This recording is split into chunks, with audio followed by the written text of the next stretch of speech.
Hi students, I am Upasana. Welcome to win study.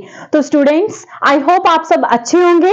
तो आज हम डिस्कस करने जा रहे हैं फिजिक्स चैप्टर नंबर 10। आपके चैप्टर का नाम था लाइट रिफ्लेक्शन एंड रिफ्रैक्शन और उसके कुछ हमने टॉपिक्स कर लिए थे। हम बात कर रहे थे किस बारे में कि जो लाइट्स थी वो क्या हो जा रही थी, बेंड हो जा रही थी। इस तरीके से हमने चीजों को डिस्कस किया था अपने प्रीवियस लेक्चर में कि जब लाइट एक मीडियम से दूसरे मीडियम में जा रही थी तो लाइट क्या हो रही थी, बेंड हो जा रही थी, है ना। और फिर आपके माइंड में ये क्वेश्चन आया होगा कि आखिरकार ये लाइट बेंड क्यों हो रही है। माइंड में ये क्वेश्चन आया होगा कि आखिरकार ये लाइट बेंड क्यों हो रही है। तो मैंने आपको बताया था कि जब एक मीडियम से लाइट दूसरे मीडियम में जाती है तब क्या हो जाती है, वो लाइट बेंड हो जाती है। लेकिन क्यों होती है, क्वेश्चन आता है कि क्यों होती है लाइट बेंड। अब देखिए स्टूडेंट्स, फिर उसके बाद मैंने आपको बताया था कि जब एयर से अगर आप अगर आप एयर से ग्लास की तरफ जाते हैं तो स्पीड कम हो रही है, बढ़ रही है, ये सारी चीजों के बारे में डिस्कस किया था। और मैंने आपको ये भी बताया था कि जैसे एयर जो यानी कि उस गैस है और उसके जो मॉलिक्यूल्स हैं वो काफी दूर दूर होते हैं, जिसके कारण जो लाइट की स्पीड है वो क्या होती है, तेजी से चलती है, मतलब तेजी से बढ़ती है, मतलब इजीली प्रोपागेट कर जाती है। और अगर दूसरी तरफ अगर हम देखें कि अगर कोई चीज सॉलिड में है तो उसके जो मॉलिक्यूल्स होते हैं वो क्या होते हैं, बिल्कुल पास पास में होते हैं, जिसके कारण लाइट की जो स्पीड है वो क्या हो जाती है, कम हो जाती है। ये सारी चीजें डिस्कस करी थी। और फिर मैंने आपको वेलोसिटी ऑफ लाइट के बारे में बताया था। द वेलोसिटी ऑफ लाइट मतलब स्पीड की जो लाइट है वो कितनी होती है, 3 × 10⁸ मीटर पर सेकेंड, इस तरीके से। और फिर मैंने आपको बोला था कि जैसे आप वैक्यूम में अगर देखते हैं लाइट की जो स्पीड है वो 3 × 10⁸ मीटर पर सेकेंड है। बट क्या होता है कि एयर में क्या बिल्कुल मार्जिनली लेस होता है, इसलिए हम न्यूमेरिकल्स में क्या करते हैं, उसमें एयर की जो मतलब एयर में भी वही वैल्यू पुट ऑन कर देते हैं, ठीक है। फिर मैंने उसके बाद आपको बताया कि ठीक है, एयर और वैक्यूम में मार्जिनली लेस मतलब ज्यादा फर्क नहीं होता, होता है, is not a actual value, but हम वही पुट कर देते हैं। लेकिन क्या बाकियों के केसेस में भी ऐसा होता होगा? तो मैंने आपको 1 बाय 1 करके बताया था कि ऐसा नहीं होता। और क्यों नहीं होता तो वो आप अपना प्रीवियस वीडियो देख सकते हैं, ठीक है। तो ये सारी चीजें हैं कि ये हो रहा है, वो हो रहा है। अब बात आ रही है कि ऐसा क्या हो रहा है कि एक मीडियम से दूसरे मीडियम में जाते ही लाइट का बेंड हो जाना। ऐसी क्या चीज हो रही है कि लाइट बेंड हो जा रही है। तो बेटा आज हम डिस्कस करने जा रहे हैं कॉजेज ऑफ रिफ्रैक्शन, कि आखिरकार ये रिफ्रैक्शन का कारण क्या है। और काफी सारी चीजें मैंने अपने प्रीवियस लेक्चर में आपको बता दी थी, वेलोसिटी ऑफ लाइट में काफी हद तक मैंने आपको वहां पे एक्सप्लेनेशन दे दी थी।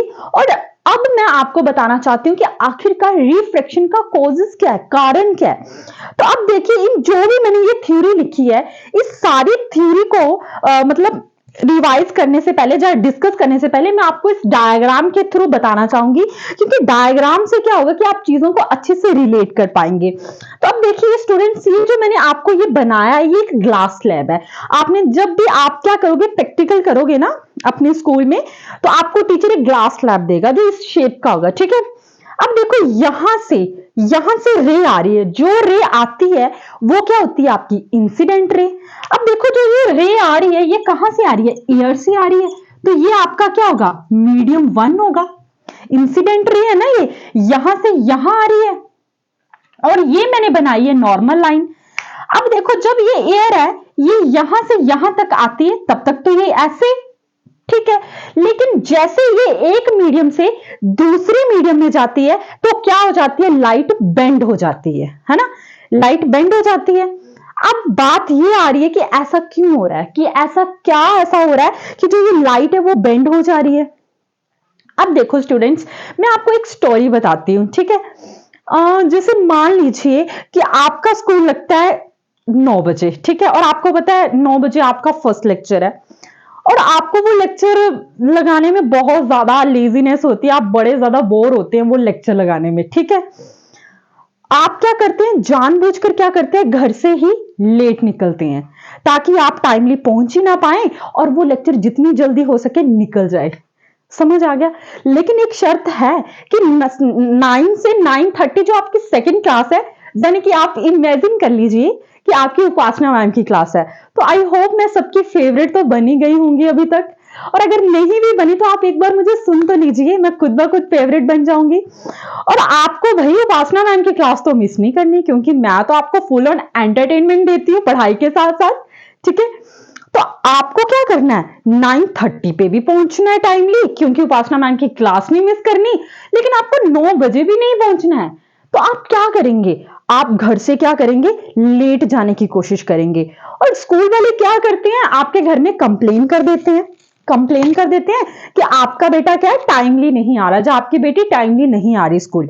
तो आपकी मम्मा बहुत ज्यादा दुखी होकर क्या करती हैं, आपको जल्दी भेज देती हैं। मान लो 8 बजे ही आपको निकाल दिया घर से कि जाओ भाई स्कूल जाओ, तुम टाइमली नहीं पहुंच रहे हो, पक्का मैं ही ले। मम्मा बेचारे भोले होते हैं ना पेरेंट्स, वो सोचते हैं शायद हम में कमी है, हमारी वजह से बच्चा तो नहीं लेट पहुंच रहा।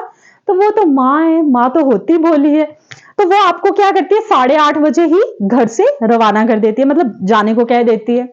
लेकिन आप तो बड़े मतलब बोलते क्लेवर माइंड के, अब आप अपने दोस्त को बोल रहे हैं यार क्या करें ऐसा कि 9:30 बजे भी पहुंच जाएं, अपनी फेवरेट मैम की क्लास भी लगवा लें, और जो फर्स्ट पीरियड हमें बोरिंग सा लगता है, वैसे ऐसे करना नहीं है रियल लाइफ में, ये तो मैं आपको एग्जाम्पल बता रही हूं। तो ऐसा क्या करें। अब आप बोलोगे मम्मा ने 8 बजे भी घर से भेज दिया है, स्कूल भी आपका पास में है, तो ऐसा क्या करें। तो आप क्या करोगे, लॉन्ग रूट में जाना पसंद करोगे, ताकि लंबा रास्ता हो, टाइम भी बीत जाए और टाइमली क्या कर लेंगे, सेकंड लेक्चर में पहुंच भी जाएंगे। तो सेम ही हिसाब इस लाइट का है स्टूडेंट्स। ये लाइट क्या करती है कि अगर इसको 1 घंटे में पहुंचना है ना, तो ये 1 घंटे में पहुंचेगी, इसको कोई फर्क नहीं पड़ता, इसको कुछ भी फर्क नहीं पड़ता कि क्या हो रहा है। अब एक टाइप का ये पंचुएट भी नहीं कह सकते हम, क्योंकि जो पंचुएट बंदा होता है वो क्या होता है कि चलो ठीक है लेट नहीं होने चाहिए, लेकिन टाइम से पहले पहुंच सकते हैं हम।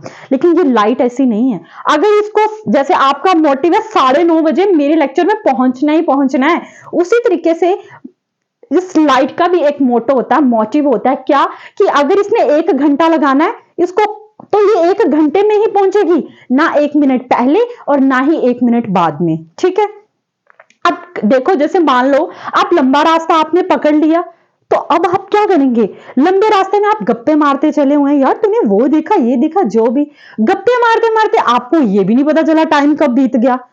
अब आप आधे रास्ते में पहुंचे, तो आप ऐसे देखते हैं, आप दूसरे वाले को पूछते हैं what's the time right now, कितना टाइम हुआ है ना, तो वो बोल रहे हैं यार 9:20 तो हो गए हैं। तो आप बोलते हैं अच्छा 10 मिनट रहे हैं सिर्फ सेकंड लेक्चर लेने को। तो आप क्या करोगे, आप बोलोगे चलो जल्दी चलते हैं। फिर चाहे रास्ता लंबा ही बचाओ, आप क्या करोगे, भागकर उसको कवर अप करोगे, क्योंकि आपको 9:30 बजे पहुंचना ही पहुंचना है। उसी तरीके से लाइट क्या करती है, अगर उसका रास्ता मतलब उसको पता है कि टाइम उसका कम बचा है, तो वो भागेगी, लेकिन टाइमली पहुंच जाएगी, पर पहले नहीं पहुंचेगी। समझ आया। उसी तरीके से बेटा देखिए ये लाइट क्या करती है, जैसे यहां से आती है तो यहां तक तो क्या ये इंसिडेंट रे है, लेकिन जब ये यहां आती है तो ये क्या कर रही है, बेंड हो रही है। और इसका बेंड होने का कारण मैंने आपको बताया था क्या, कि एक मीडियम से जब दूसरे मीडियम में जाती है तो जो लाइट की स्पीड है वो क्या हो जाती है, कम हो जाती है। लाइट की स्पीड कम क्यों होती है, क्योंकि ग्लास स्लैब क्या है, एक सॉलिड है, और उसके जो मॉलिक्यूल्स हैं वो इतने ज्यादा टाइटली पैक्ड है, इतने ज्यादा टाइटली पैक्ड है कि लाइट की स्पीड ऑब्वियसली ज्यादा वक्त लगाती है। और एयर से जब आ रही थी तब तो उसकी स्पीड अच्छी खासी थी यहां तक, लेकिन यहां पे उसकी स्पीड कम हो गई। जब उसकी स्पीड कम हो गई तो उसने शॉर्टकट लेना सही समझा, क्योंकि उसको पता है कि अब तो नहीं चला जा रहा, ऐसे करके थक गई है ये लाइट। तो वो क्या करेगी, अब रास्ता में शॉर्टकट ढूंढने की कोशिश करूंगी। ठीक है, तो अब ये शॉर्टकट ढूंढ के, शॉर्टकट इसलिए ये यहां तक आ गई। अब जब ये यहां आई तो यहां पे भी मैंने एक नॉर्मल ड्रॉ कर दिया। ठीक है, अब देखो वैसे तो ये इंसिडेंट है, इसको सीधा जाना चाहिए था, लेकिन मीडियम चेंज होने की वजह से क्या हुआ, ये बेंड हो गई। मीडियम चेंज होने से क्या हुआ, ये बेंड हो गई। अब ये बेंड होगी बेटा, अब बेंड होने का कारण क्या, 2 कारण बता दिए मैंने।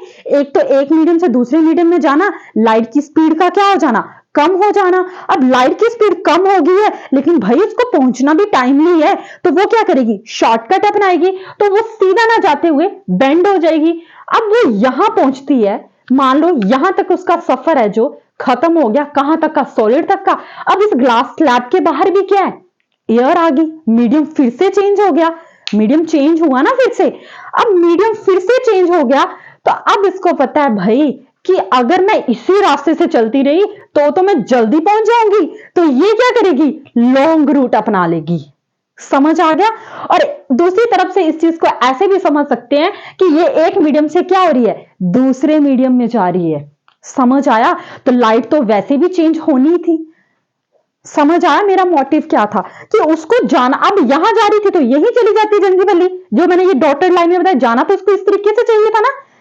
अगर यहां से जा रही थी तो ऐसे चली जाती, लेकिन गई कैसे, ऐसे लंबा रास्ता लेके। कह रही ना ना मैं तो नहीं जाऊंगी जल्दी, जैसे आप भी डरते होंगे ना ना, मेरे को ये लेक्चर बिल्कुल भी पसंद नहीं है, मैं तो नहीं 5 मिनट भी नहीं बैठूंगा इस लेक्चर में, मैं तो सीधा टाइमली उसी 9:30 बजे ही पहुंचूंगा।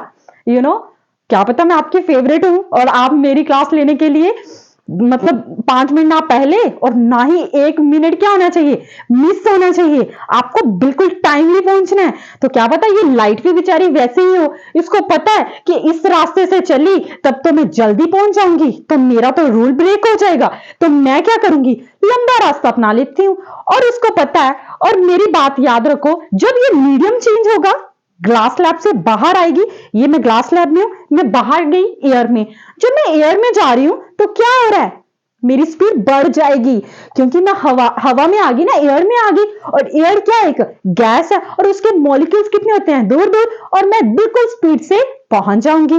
तो मुझे इतना पता है कि अब मैं स्पीड से पहुंच जाऊंगी, तो मैं क्या करने वाली हूं, मैं लंबा रास्ता अपनाऊंगी। आप क्या करेंगे, लंबा रास्ता अपनाएंगे। समझ आया। आप लंबा रास्ता क्यों अपना रहे हैं, कि ना तो आप भाई 9:25 पे पहुंचे, ना ही 9:35 पे, आपको भाई पहुंचना है 9:30 पे। इतने ढीठ हैं आप, समझ गए।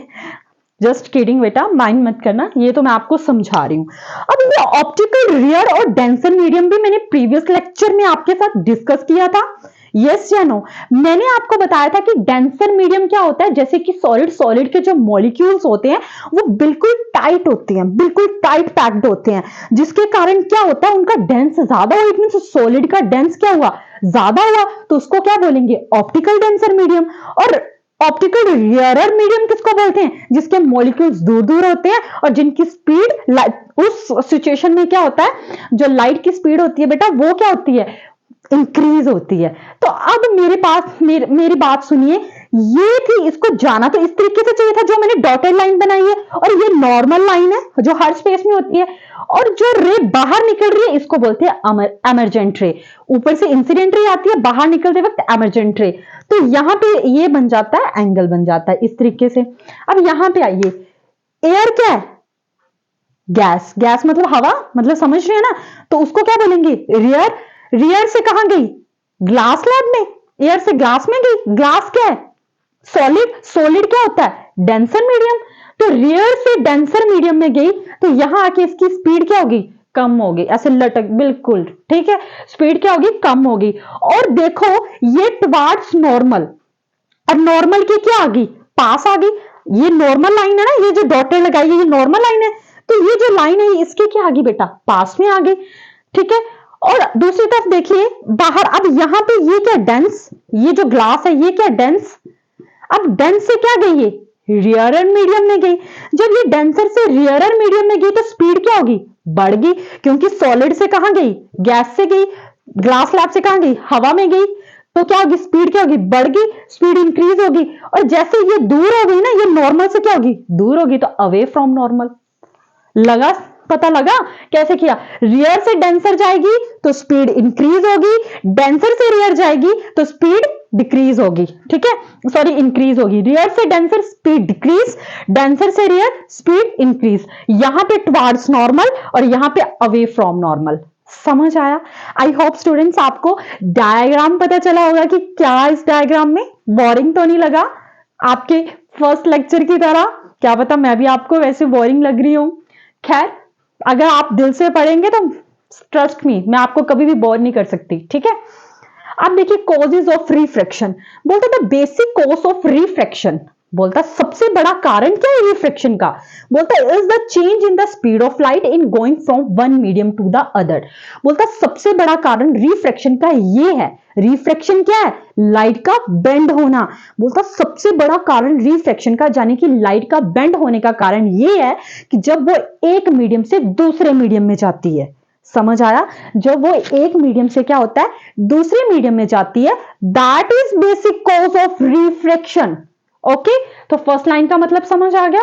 बोलता फॉर एग्जाम्पल, उदाहरण के लिए, when a ray of light, जब कोई लाइट की रे travel in air enters into glass, the speed of light decreases.